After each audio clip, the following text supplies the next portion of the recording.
You've just finished a hard day of graft. You're about to head home to your family, whether that be your mum and dad or your partner and kids. Wrong. You neglect your real priorities and head straight to the real priority, getting absolutely off your face at the pub. The pub, for those unfamiliar, is not just a building. It's a legally sanctioned adult play area invented by a few medieval blokes who realised it was easier to invent alcohol than talk about their problems. Most of these places have been standing since before mental health was even considered real, held together by damp, resentment and a lease agreement older than women's rights. Only existing because humans discovered very early on that sitting in a dark room with strangers and fermented liquids somehow fixes everything, whether it be heartbreak, politics, the weather, or why your mate Dave still hasn't paid you back that tenner from 2017. The pub has the British Empire on its back. Every pub seems to be named something that Henry VIII would call his little todger. The Red Lion, the Crown, the King's Head. They were only named this because the British people back then couldn't read, so asking your mate to come to the pub would be something like, "I'll meet you at the pub with the King's Head on it." Quite fitting, considering we're still all illiterate to this day. If we were naming it something fitting today, I think it would be something like the Structural Fire Hazard. A lot more fitting, I think. As you step towards your second home, your body starts to rumble with excitement. And here you are, the heavy wooden door, the beginning of tomorrow morning's explanation to yourself. Or in most cases, your wife giving you a good hiding. Because your brain has to briefly pretend that this is a sensible decision before remembering the legs and liver are on autopilot. The door creaks open because the only thing lubricated here are people's throats with the finest of sparkling hops, and of course, Chantal the slag from 2 doors down. Straight away, you can kind of tell what kind of pub it's gonna be. It's either a proper rough and stinky one, or an attempt at being posh because they've got a fireplace. A rough pub has those sticky hallucinogenic carpets, one working light, and a TV that's permanently stuck on Sky Sports News. It of course being stuck on mute with subtitles like it's an aquarium for middle-aged alcoholics. The chairs don't match, the carpet looks damp even when it's dry, and there at the bar, that one bloke who's banned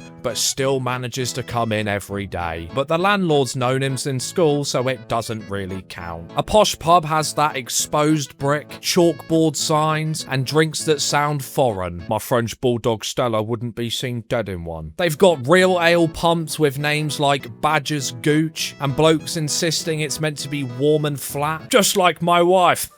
The toilets still huff of piss, but now it's considered rustic or vintage. Instead of a fight, you'll overhear an argument about how bad the parking is in Exeter. Either way, the smell is the same old shit, isn't it? Stale lager, cleaning fluid in damp coats. It hits you instantly and lets you know exactly where you're meant to be. I grew up going to pubs pretty much every weekend, and honestly, there's nothing more homely than the smell of a wasted existence. You walk in and clock the regulars. Nobody's called their real names, of course. It's Big Dave, Little Dave, Baldy, Ginger Tits, or you. One bloke's nickname is based entirely on something that he did in 1998, and he's never lived it down. "Oh, how are you, Widow Liquor Wayne?" You've got a couple of the homeless lads warming up by the entrance, bags at their feet, having just robbed Tesco for a selection of cheese and meat. Not that fancy stuff though, just whatever was closest to the door for the easiest escape from the fat security guard. One of them asks you, "You got a fag I can borrow?" You don't even smoke but instinctively check your pockets anyway and wonder how the term borrow can be used in this scenario. You head to the bar, but alas, you've come to the pub skint. Just enough to afford maybe 4 pints and make a few mates to secure the other 6. There's an invisible queue system at the bar that only makes sense if you stand there long enough. Don't ask who's next, just wait your turn and keep your mouth shut. So, you've secured your first pint, but you lean in, remove any dignity you had left, and ask the lady behind the bar if she's got a spare packet of scampi fries laying about. She's seen the look 1,000 times. She slides them over like a drug deal. It's ready salted walkers. You have the sudden urge to spit at her, but you quickly realise that you now owe her your life. Before you even turn around, you're clocking the seating arrangements. Because pubs don't have tables, they have territories. Certain stools, corners of the room passed down from from generations, owned on a beer mat contract by blokes who've been sitting there since before you were born. The beer mats themselves, they're doing bloody triple shifts, soaking up spillage, solving arguments with maths, and holding together families, since the kids are now preoccupied and slightly merry after sucking on them. If you sit in the wrong place, no one's going to say anything, but you will get a few looks like you've just pissed on a grave. You apologise instinctively with a hand gesture and you move. Behind you, a pool tournament is in full swing. No official rules, no winner, just blue chalk and a ferocious love for balls. One lad's taking it way too seriously, chalking his cue after every shot like he's about to get scouted. Same guy seems to think that you have 2 shots on the black. Piss off. Every missed shot is blamed on the slanted table, the lighting, or somebody moved. You've also got the fruit machine screaming in the corner. One bloke's got a system, which is just Tekken button mashing like the machine owes him money or something. He wins £2